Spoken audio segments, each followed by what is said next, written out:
cómo sobrevivían los cavernícolas a menos 30 grados centígrados en refugios de hueso y piel documental. El frío del invierno llega sin previo aviso. Afuera, el viento corta como cuchillo las llanuras desnudas y estepas heladas, donde el termómetro imaginario de aquellos tiempos se desploma hasta los 30 grados bajo cero. En el interior, una estructura masiva, no de madera o piedra labrada, sino de colmillos gigantes, huesos monumentales y pieles tensadas, se yergue contra la noche glacial. Una familia duerme apretada en un lecho de pieles sobre un suelo elevado con tierra y paja. En el rincón más alejado, el aliento cálido de criaturas se condensa en la oscuridad. Un solo fuego parpadea en el centro, una mancha anaranjada de esperanza en la penumbra. Y, sin embargo, este espacio guarda un calor que desafía toda lógica de supervivencia. La madera escasa, recolectada con esfuerzo infinito, debería consumirse en horas, dejándolos a merced del hielo. En cambio, el interior se mantiene estable en unos pocos grados por encima del cero. No es cálido para nuestros estándares, pero es la frontera entre la vida y la muerte congelada. Este es el refugio del Paleolítico Superior, y funciona no como una simple choza calentada por llamas, sino como una máquina térmica ingeniosa, diseñada para atrapar, reciclar y generar calor a partir de fuentes que hoy ni siquiera consideraríamos. La pregunta que resolveremos hoy es, ¿cómo demonios lo lograron? ¿Cómo sobrevivieron nuestros ancestros a esos inviernos extremos con nada más que lo que la naturaleza les ofrecía? Quédate hasta el final, porque cada detalle de esta historia es una lección de ingenio puro, y te prometo que varias te van a dejar con la boca abierta. Esta era de supervivencia épica se despliega a lo largo de la Edad de Piedra, un periodo inmenso que abarca el Paleolítico, con sus cazadores-recolectores nómadas, el Mesolítico, una época de transición y adaptación, y el Neolítico, donde surgieron las primeras comunidades sedentarias. Pero no nos engañemos, incluso en los momentos relativamente más templados de este lapso, las olas de frío brutal eran una sentencia de muerte para los desprevenidos. Los refugios que construyeron no fueron pensados para los días buenos, sino para las peores noches del invierno. Las noches en que los ríos se convertían en piedra, en que el aire quemaba los pulmones y encontrar comida era una misión casi suicida. Cuando, milenios después, las glaciaciones avanzaron con toda su furia, el margen de error desapareció por completo. La máquina térmica prehistórica, ya operando al límite, fue puesta a prueba como nunca. Y su diseño nos habla de una inteligencia práctica y despiadada, enfocada en un solo objetivo, pasar la noche. Para entender esta hazaña, tenemos que desmantelar su refugio pieza por pieza, empezando por sus cimientos y paredes. Si crees que vivían en cuevas todo el tiempo, prepárate para una sorpresa mayúscula. Sus construcciones eran mucho más sofisticadas de lo que piensas. Y justo después de explicarte esto, te voy a pedir un favor. Si este tipo de contenido, donde descubrimos la realidad oculta de nuestra historia, te está gustando, suscríbete al canal. Es completamente gratis y es la mejor manera de no perderte los documentales que estamos preparando, donde desentrañamos más secretos de la Edad de Piedra. El refugio adaptado al frío extremo fue una respuesta de ingeniería pura, brutalmente eficiente. En las vastas llanuras de Europa del Este, donde manadas de mamuts lanudos recorrían la tundra, los cazadores del Paleolítico no tenían bosques densos para talar. Así que usaron lo que tenían a mano, los cadáveres colosales de sus presas. Imagina esto, costillas de mamut, cada una más larga que una persona, clavadas en la tierra formando un círculo o una cúpula semienterrada. Sobre este armazón, dispusieron colmillos entrelazados para crear una estructura resistente. Luego, capas y capas de pieles de bisonte, caballo o reno, cosidas con tendones y probablemente tratadas con grasa animal para hacerlas más impermeables. Finalmente, sobre las pieles, amontonaron tierra, turba y quizás nieve compactada. ¿El resultado? Un montículo aislante de masa térmica enorme. Materiales densos y pesados que absorbían el poco calor generado en el interior y lo liberaban con lentitud agonizante, suavizando los violentos picos de frío exterior. Esto no fue un paso primitivo, fue la solución óptima para un problema de vida o muerte. En un mundo donde cada rama de leña debía ser buscada a kilómetros de distancia, reducir la pérdida de calor era 1000 veces más importante que generar un poco más. Si no puedes mantener un fuego gigante día y noche, Tu única opción es hacer que el calor que tienes no escape. La estructura misma era el secreto. Y dentro de este cascarón de hueso y piel, el espacio se organizaba con una lógica que demuestra un conocimiento profundo, casi instintivo, de la física del calor. El interior seguía un plan inteligente y jerárquico. El suelo, a menudo excavado ligeramente por debajo del nivel del terreno, era de tierra apisonada. A veces, lo cubrían con una cama de arena, cenizas o hierbas secas para aislar de la humedad gélida del subsuelo. Pero el truco maestro no estaba en el suelo, sino por encima de él. A lo largo de las paredes internas, creaban plataformas elevadas con tierra, piedras y pieles. Estos lechos no estaban a ras de tierra. Se elevaban medio metro o más. ¿Por qué? Porque el aire frío, al ser más denso, se hunde. Al elevarse, los habitantes se situaban en una capa de aire notablemente más templada.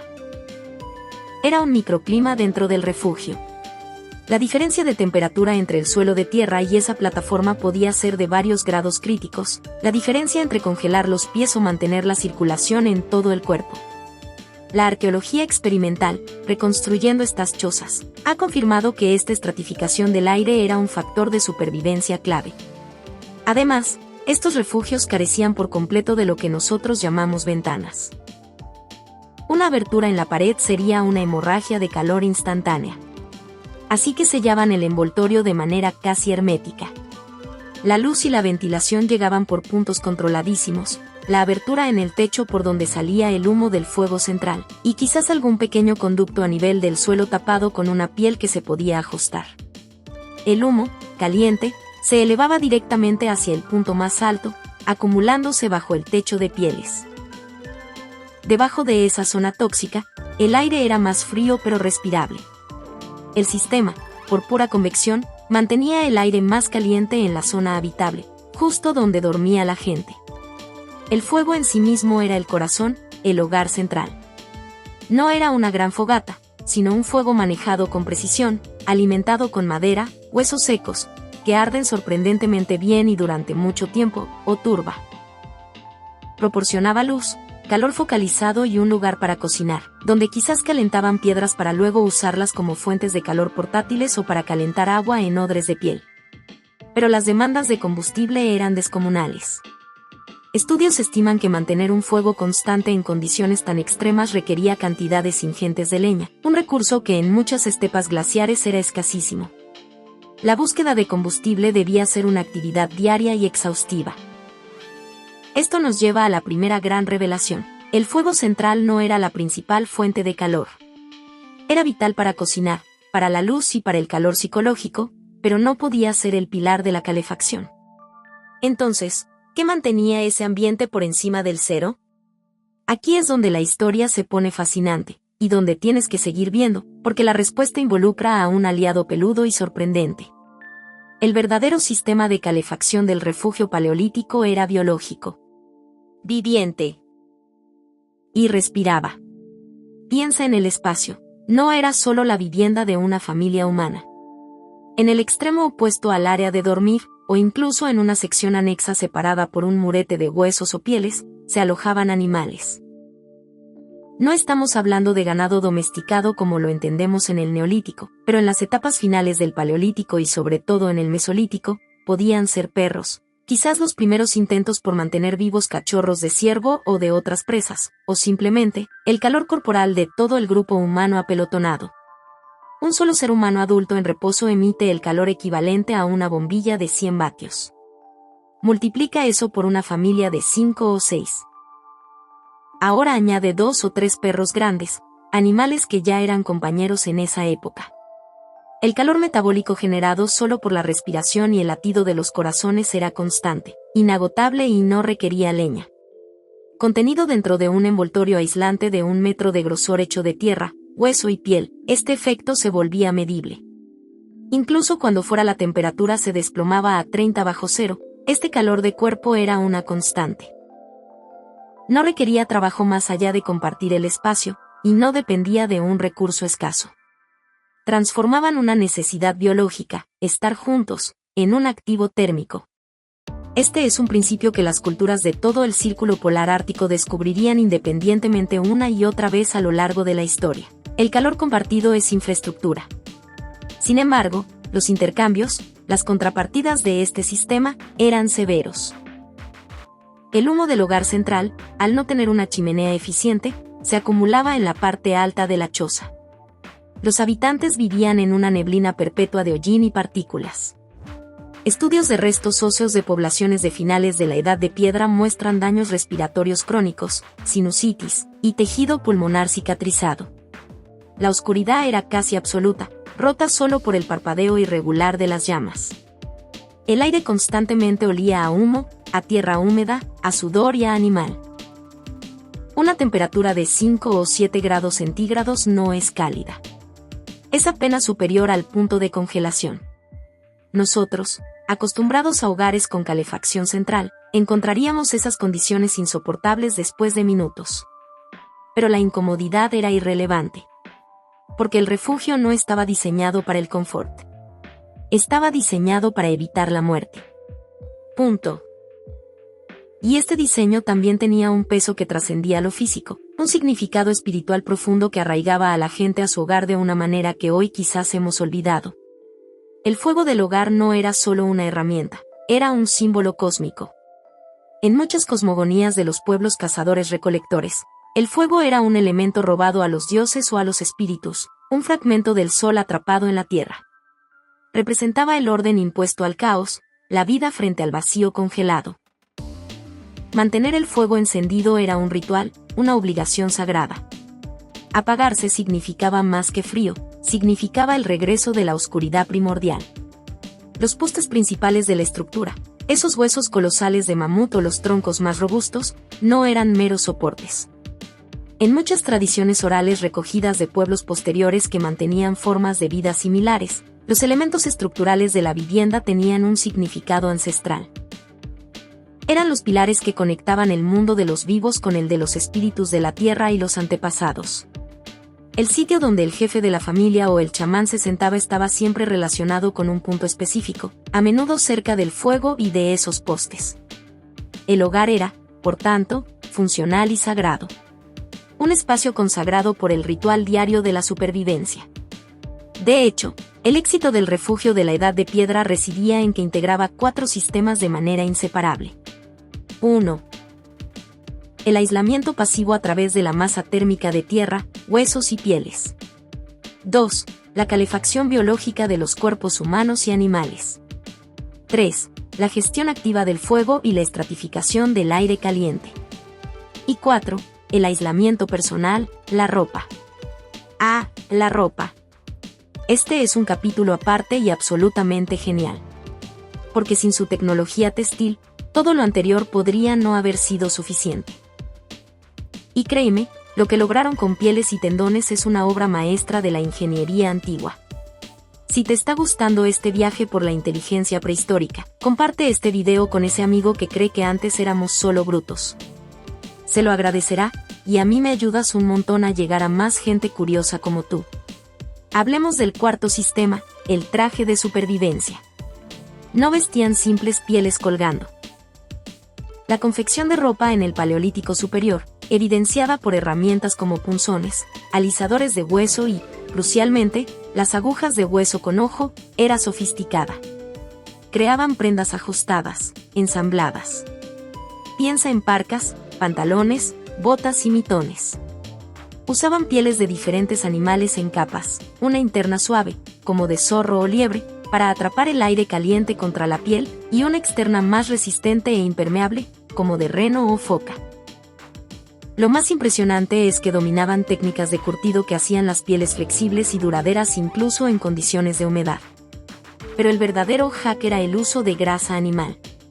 Frotaban grasa en las costuras y sobre el exterior de las botas y parcas para impermeabilizarlas completamente, creando una barrera efectiva contra el viento y la nieve fundente.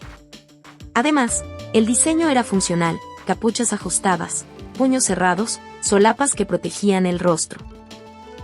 Un traje así, bien confeccionado, permitía a un cazador permanecer activo al aire libre durante horas en condiciones que hoy consideraríamos de alerta máxima. Dentro del refugio, Esta ropa era la última capa del sistema térmico. Te permitía moverte en ese interior a 5 grados sin sucumbir a la hipotermia. Pero quitar cualquier elemento de esta cadena, el refugio aislante, la masa animal / diagonal humana, el fuego gestionado o la ropa especializada, y el sistema colapsaba. El margen de error era inexistente. Cuando llegaron los picos más extremos de las glaciaciones, incluso este complejo engranaje pudo llegar a su límite.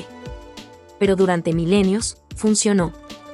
Transformó tierra, hueso, piel, fuego y el propio cuerpo en un motor de supervivencia que las reconstrucciones modernas confirman que era térmicamente más efectivo de lo que cualquier observador moderno podría suponer al ver solo un montículo de tierra y huesos. Y ahora, profundicemos en los materiales estrella, en esos elementos que quizás subestimamos, el hueso y la piel. Porque su preparación era todo un arte, una tecnología en sí misma que determinaba quién vivía y quién no. La elección y preparación de los materiales no era aleatoria. Era conocimiento puro, transmitido de generación en generación. Tomemos el hueso, particularmente el de mamut. No era solo un desecho del consumo. Un fémur o una pelvis de mamut era una viga estructural prefabricada por la naturaleza, increíblemente resistente. Los colmillos, curvados de manera natural, eran perfectos para crear la estructura arqueada de un techo o la entrada de una cabaña. Pero usarlos requería un proceso. Los huesos frescos podían rajarse al secarse, así que a menudo usaban huesos ya secos, quizás recolectados de animales muertos hace tiempo, o secaban los propios huesos cerca del fuego de manera controlada. Para trabajar con ellos, usaban percusores de piedra para dar forma y, sobre todo, el fuego. Aplicaban calor localizado para debilitar puntos específicos y luego los fracturaban de manera controlada. Era una carpintería ósea. En cuanto a las pieles, el proceso era aún más delicado y vital. Una piel sin curtir se pudre rápidamente, se pone rígida como una tabla y huele fatal. El curtido paleolítico probablemente involucraba un largo proceso de raspado de la grasa y tejido conectivo con herramientas de piedra de filo muy agudo, las famosas lascas, seguido de un tratamiento con los cerebros y la grasa del propio animal. El cerebro, emulsionado y frotado sobre la piel, tiene sustancias que impiden que las fibras de colágeno se peguen entre sí al secarse, manteniéndola flexible. Luego, la piel se estiraba, se secaba al humo del fuego, lo que además la ayudaba a conservarse y le daba cierta resistencia al agua, y finalmente se trabajaba para ablandarla, frotándola y estirándola durante horas. El resultado era un material durable, impermeable y aislante. La eficacia de este sistema completo no es una mera especulación. La arqueología experimental lo ha puesto a prueba. Grupos de investigadores han construido réplicas de estas chozas de hueso de mamut en lugares como Ucrania o Polonia, usando solo las herramientas y técnicas disponibles en el Paleolítico. Los resultados son reveladores. Con un pequeño fuego y la presencia de unas pocas personas en el interior, la diferencia de temperatura con el exterior puede superar los 20 a 25 grados centígrados fácilmente, manteniendo el interior por encima del punto de congelación incluso en noches muy frías. Estas pruebas confirman que el diseño era increíblemente eficiente. Pero la vida dentro no era una estadía en un hotel. Era áspera, dura y corta. La esperanza de vida era baja, las enfermedades respiratorias debilitantes y el peligro, constante. Sin embargo, en esta lucha titánica contra el frío, desarrollaron otro concepto clave, el almacenamiento estratégico. Sobrevivir al invierno no era solo sobre aguantar el frío en la choza, sino sobre tener algo que ponerse en la boca. Y aquí, su ingenio también brilla. El frío extremo, su enemigo, se convirtió en su aliado para la conservación. En las regiones árticas, los cazadores del Mesolítico y las primeras comunidades del Neolítico en el norte aprendieron a crear neveras naturales. Excavaban pozos profundos en el permafrost, la capa de suelo permanentemente congelado, o usaban cuevas naturales frías. Ahí almacenaban la carne de las grandes cacerías de verano y otoño, mamut, bisonte, reno, que, congelada, se mantenía en perfecto estado durante meses. A veces, incluso la cortaban en tiras y la secaban al viento gélido antes de guardarla, creando una especie de cecina prehistórica. El almacenamiento de grasa animal, crucial para las lámparas, que veremos luego, y para la alimentación, también era prioritario. guardaban la grasa en vejigas o odres de piel, o simplemente en huecos de roca. Este control sobre los recursos alimenticios fue un paso gigante hacia la sedentarización que caracterizaría al Neolítico. Pero volviendo al frío, hay un elemento más dentro del refugio que no hemos mencionado y que fue un cambio de juego para la vida en el interior: la lámpara de grasa. En el Paleolítico superior aparecen las primeras lámparas portátiles, simples placas de piedra con una depresión, donde ponían una mecha de musgo o líquenes y la alimentaban con grasa animal derretida. Esta luz constante, aunque tenue, revolucionó las horas de oscuridad. Permitía trabajar las pieles, fabricar herramientas, contar historias, no menos importante, generar un punto focal de calor adicional y controlado dentro del espacio de vivir. Una lámpara podía aportar unos grados extra justo donde se necesitaban, sin el humo masivo de un fuego abierto. Era tecnología pura aplicada a la calidad de vida y a la extensión del día productivo. Al final, la historia de cómo sobrevivieron a menos 30 grados centígrados es la historia de la primera ingeniería integrada. No tenían un manual, pero tenían observación aguda, prueba y error durante generaciones, y la necesidad desesperada de sobrevivir. Su máquina térmica era un ecosistema en miniatura, el refugio era el organismo, el fuego su corazón intermitente, los cuerpos sus células calderas, y la ropa su exoesqueleto aislante. Cada solución generaba un nuevo problema: el humo, la oscuridad, el gasto de energía, y cada problema encontraba una respuesta innovadora: la ventilación estratégica, las lámparas de grasa, la gestión comunal de recursos. Cuando el clima cambió y las glaciaciones retrocedieron, dando paso a los bosques y a climas más templados en el Mesolítico y Neolítico, estas técnicas de supervivencia extrema se adaptaron. Las chozas de hueso de mamut dejaron de ser necesarias, pero el conocimiento de la masa térmica, del aislamiento y de la gestión del calor se trasladó a las primeras casas de madera y barro, a los hornos de piedra, a la ropa tejida. El legado de aquellos primeros ingenieros del frío está en cada casa bien aislada y en cada prenda de abrigo que usamos hoy. Ellos no solo sobrevivieron. Aprendieron a dominar, con astucia y cooperación, uno de los entornos más hostiles que la humanidad haya enfrentado. Y lo hicieron con nada más que piedra, hueso, piel y una inteligencia descomunal. Si este documental te ha hecho ver a nuestros ancestros de la Edad de Piedra con otros ojos, dale like al video, eso me ayuda mucho a saber que quieres más contenido así. Y si aún no lo has hecho, suscríbete y activa la campanita. En este canal seguiremos explorando los misterios y los logros increíbles de la prehistoria, desde las primeras herramientas hasta los monumentos más enigmáticos. La historia de la humanidad es la historia de resolver problemas, y ellos fueron los primeros y más audaces solucionadores. Gracias por quedarte hasta el final. Hasta la próxima aventura en el tiempo.